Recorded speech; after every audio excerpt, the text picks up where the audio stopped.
Greetings, my scattered brothers and sisters in the Lord. Trust you know the Lord is with you wherever you find yourself scattered today, and that you know that His presence with you is more than enough for whatever you might face today.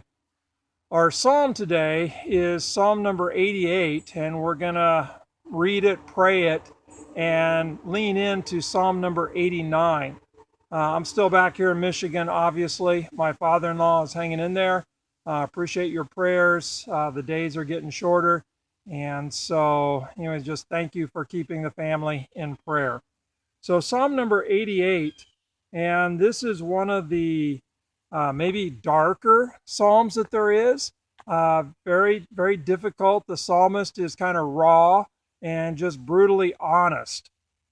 O Lord, God of my salvation, I cry out day and night before you. Let my prayer come before you. Incline your ear to my cry. For my soul is full of troubles, and my life draws near to Sheol. I am counted among those who go down to the pit. I am a man who has no strength, like one set loose among the dead, like the slain that lie in the grave, like those whom you remember no more, for they are cut off from your hand. You have put me in the depths of the pit, in the regions dark and deep. Your wrath lies heavy upon me, and you overwhelm me with all your waves. You have caused my companions to shun me. You have made me a horror to them. I am shut in so that I cannot escape. My eye grows dim through sorrow. Every day I call upon you, O Lord. I spread out my hands to you. Do you work wonders for the dead? Do the departed rise up to praise you? Is your steadfast love declared in the grave, or your faithfulness in Abaddon? Are your wonders known in the darkness, or your righteousness in the land of forgetfulness? But I, O Lord, cry to you. In the morning my prayer comes before you. O Lord, why do you cast my soul away? Why do you hide your face from me? Afflicted and close to death from my youth up, I suffer your terrors, I am helpless. Your wrath is swept over me, your dreadful assaults destroy me. They surround me like a flood all day long. They close in on me together. You have caused my beloved and my friend to shun me. My companions have become darkness. And that's where the psalm ends. It's just a very dark and dreary place. And the psalmist is feeling like death is right there, and there's no comfort, and there's no one with them.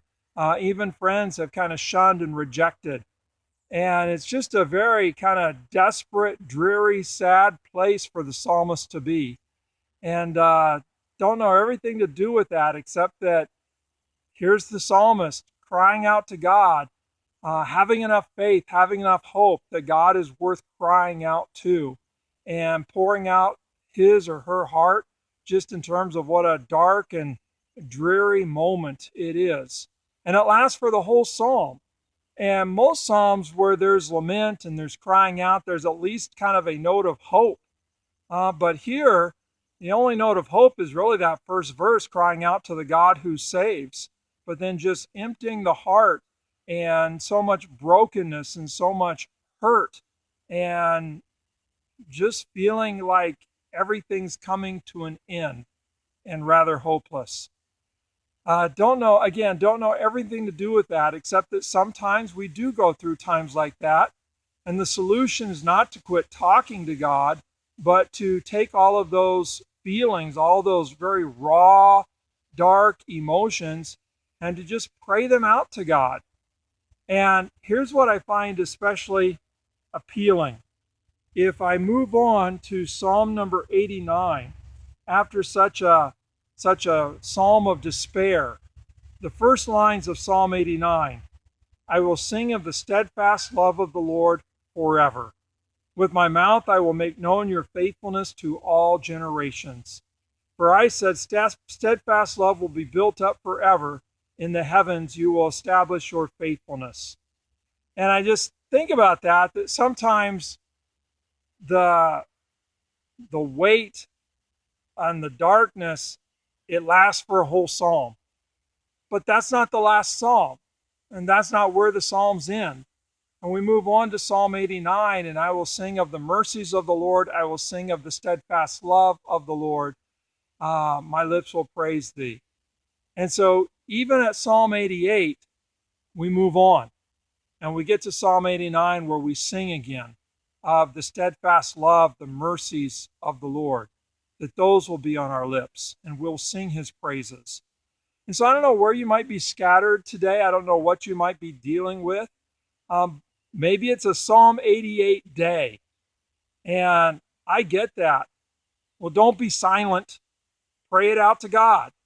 And know that Psalm 89 is coming. That once again you will sing of the steadfast love of the Lord. One other thought. In my class, Old Testament classes I've been teaching at Point Loma right now, we've been looking at the creation story. Very fascinating. There was evening, there was morning. There was evening, there was morning. We would normally start, there's morning and there's evening. But it starts out, there's evening and there's morning, day one.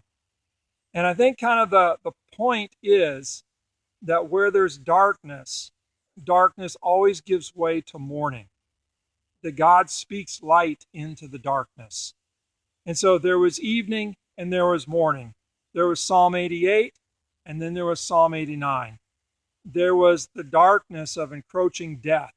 But then I will sing of the mercies of the Lord forever. So wherever you're at today, again, wherever you're scattered, whatever you're facing, pray out all the darkness that you're feeling in Psalm 88 and pray with assurance that you're praying to the God who saves. You're praying to the God who brings Psalm 89. There was evening and there was morning. God bless. And whatever's in your heart, whether you're at 88 or you've already moved to 89, pray it out to God.